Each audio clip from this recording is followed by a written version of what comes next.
أشهد أن لا إله إلا الله وحده لا شريك له وأشهد أن محمدا عبده ورسوله أما بعد فأعوذ بالله من الشيطان الرجيم بسم الله الرحمن الرحيم. Assalamualaikum warahmatullahi wabarakatuh. Melanjutkan pembahasan tentang dua aktivitas peribadahan dalam Islam, yaitu pentingnya beriman dan beramal saleh yang akan menimbulkan jannatin tajri min tahtihal anhar, itu menimbulkan kebun-kebun, jadi suasana kebun-kebun, tentu kebun yang subur, yang di bawahnya mengalir sungai-sungai, yang merupakan aktivitas keagamaan, yakni iman dan amal saleh. Kemudian juga perlu diketahui bahwa tidak setiap perbuatan yang nampaknya baik, misalnya memberi, menolong, dan segala macam, itu merupakan amal saleh. Sebab menurut Islam bahwa amal saleh itu merupakan suatu perbuatan yang dilakukan sesuai dengan tuntutan waktu dan keadaan yang sebaik-baiknya. Itu namanya amal saleh. Yani suatu perbuatan yang akan menimbulkan akibat yang baik bagi orang yang diberi pertolongan maupun bagi orang yang memberi pertolongan itu sendiri, berbuat kebaikan itu sendiri. Sebab apa? Sebab jika tidak melihat situasi dan kondisinya, sesuatu pemberian atau sesuatu yang nampaknya perbuatan baik bukannya menjadi amal soleh, tetapi akan menjadi amal yang salah. Contohnya, misalnya ada seorang yang senangnya mabok-mabokan, senangnya berjudi.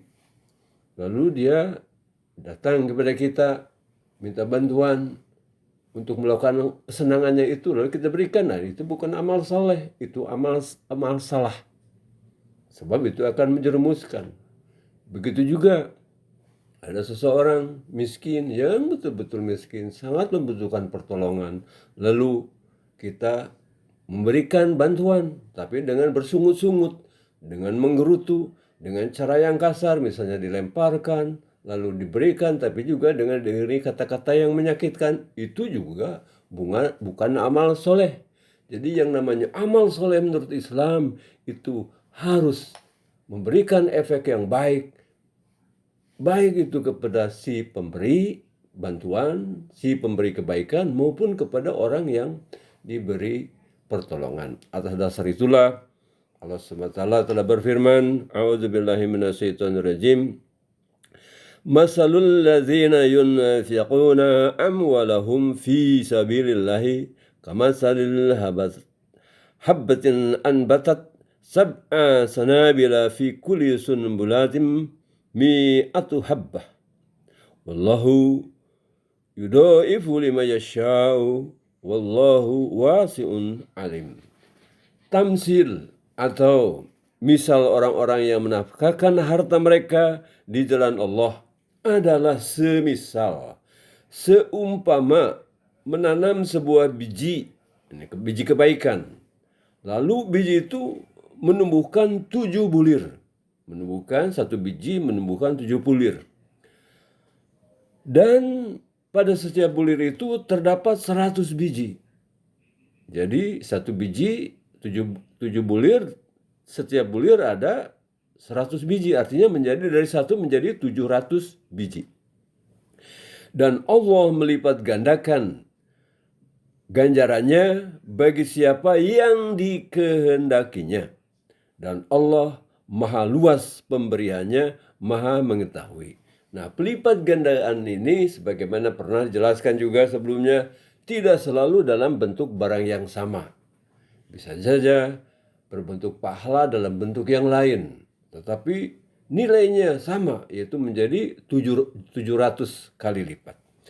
Selanjutnya Allah SWT berfirman, alladzina yunfiquna amwalahum fi sabilillahi summa la yutbi'una ma anfaqu mannan wala adhan lahum ajruhum inda rabbihim wala khaufun alaihim walahum yahzanun. Yaitu orang-orang yang menafkahkan, membelanjakan, menginfakkan harta mereka di jalan Allah, lalu mereka tidak mengiringi apa yang dibelanjakannya atau pemberiannya itu, pemberian yang mereka lakukan itu dengan menyebut perbuatan baiknya. Tidak mengiringi dengan menyebut-nyebut perbuatan baiknya, dan tidak pula dengan menyakiti. Itu dengan sikap menyakiti, dengan kata-kata menyakiti. Bagi mereka itu ada ganjaran mereka di sisi Tuhan mereka. Nah, maksud ganjaran di sini itu tadi, ya, imannya akan tumbuh subur, berkembang menjadi bukan sekedar imannya sebuah biji, tapi tumbuh berkembang menjadi semakin baik. Nah, ya, ini yang membelanjakan harta mereka tidak menyebut-nyebut perbuatan baiknya dan tidak pula dengan sikap menyakiti. Maka bagi mereka ada ganjaran mereka dari sisi Rabb mereka, dari sisi Tuhan mereka yaitu Allah SWT, dan tidak ada ketakutan pada diri mereka tentang apa yang akan datang, dan tidak pula mereka berduka cita tentang apa yang telah lampau. Di sini dikatakan kata man itu, manan atau man, bahwa tiap-tiap perbuatan baik itu dapat disalahgunakan, dan penyalahgunaan pembelanjaan harta di jalan Allah ialah dengan menyertainya dengan sikap man, dengan kesombongan, ria, menyebut-nyebut perbuatan baiknya, dan azan, yaitu mengatakan, bersikap yang menyakiti. Jadi mereka yang menafkahkan kekayaan mereka di jalan Allah dilarang menyebut-nyebut tanpa guna. Sekali lagi, menyebut-nyebut tanpa guna.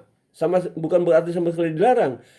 Dilarang menyebut-nyebut tanpa gunanya dan tidak pada tempatnya perihal uang atau barang yang dibelanjakan di jalan Allah itu, dan sebagai bakti yang diberikan mereka demi kepentingan kebenaran. Sebab apa? Sebab perbuatan demikian termasuk manan atau celaan atau ejekan. Demikian pula mereka diperintahkan agar tidak menuntut sesuatu sebagai imbalan atas bantuan mereka. Jadi bukan sekadar adil, tapi adalah ihsan. Kemudian qaulun ma'rufun wa maghfiratun khairum min sadaqatin yatba'uha adzan wallahu ghaniyun halim. Tutur kata yang lembut dan ampunan, pemberian maaf adalah lebih baik daripada sedekah yang diiringi dengan menyakiti, dan Allah Maha Kaya atau Maha Penyantun. Seperti tadi katakan, kalau misalnya ada seorang yang biasa berjudi, biasa minum minuman keras, minjem uang sama kita, lalu kita berikan, nah itu bukan perbuatan baik. Karena itu di sini dikatakan bahwa penolakan akan lebih baik daripada memberikan bantuan tapi diiringi dengan tutur kata yang kurang baik, ucapan yang kurang enak. Bahwa tutur kata yang lembut dan ampunan adalah lebih baik daripada sedekah yang diiringi dengan menyakiti, dan Allah Maha Kaya Maha Penyantun. Lalu selanjutnya Allah Ta'ala berfirman, Ya ayyuhalladzina amanu la tubtilu sadaqatikum bil manni wal adha kalladzi yunfiqu malahu ri'an nasi wa la yu'minu billahi wal yawmil akhir wa masaluhu kamathali safwanin alaihi turabun fa asabahu wabilun fatarakahu salda la yaqdiruna ala shay'in mimma kasabu wallahu la yahdil qaumal kafirin. Bahwa orang-orang yang beriman, janganlah kamu menjadikan sodako-sodakomu sia-sia dengan menyebut-nyebut jasa baik seraya mengejek dan menyakiti, seperti halnya orang yang menafkahkan hartanya hanya untuk ria, untuk dilihat, untuk pamer, dilihat manusia. Dan ia tidak beriman sama sekali, bukan dasar-dasar iman kepada Allah dan hari kemudian, maka keadaannya adalah seperti batu licin yang di atasnya tertutup tanah, lalu hujan lebat menimpanya dan meninggalkannya licin tandas. Mereka tidak akan memperoleh sesuatu dari apa yang mereka usahakan, dan Allah tidak memberi petunjuk kepada orang yang kafir. Jadi bukannya jannatin tajri min tahtihal anhar, bukannya kebun-kebunnya itu tumbuh, malah tanah di kebun itu terkikis oleh hujan lebat tadi. Yang tersisa apa? Yang tersisa adalah batu licin. Batu yang keras yang tidak bisa menumbuhkan apapun. Jadi ini betapa bahwa sesuatu amal soleh itu adalah suatu amal yang jika dilakukan sesuai dengan peraturan Allah Ta'ala, sesuai dengan contoh para nabi, khususnya Nabi besar Muhammad SAW, yaitu menumbuhkan hal-hal yang positif, baik bagi yang ditolong, yang diberi kebaikan, maupun bagi yang menolongnya. Jadi amal soleh dalam Islam itu dikatakan adalah satu perbuatan yang menimbulkan efek yang baik bagi yang memberi maupun yang tidak, yang diberi pertolongan. Insya Allah masalah ini kita akan jelaskan kemudian tentang mengapa bahwa orang yang berbuat baik seperti berbuat baik tapi diiringi dengan kata-kata, sikap yang menyakitkan, segala sesuatu itu bagaikan suatu tanah ditimpa air mestinya tumbuh, tapi ini malah tanahnya sendiri palid, kata orang Sunda, hanyut. Yang tersisa adalah batu keras di bawahnya. Batu keras di bawahnya. Nah, jika hanya tinggal batu, ditanami apapun tidak akan tumbuh.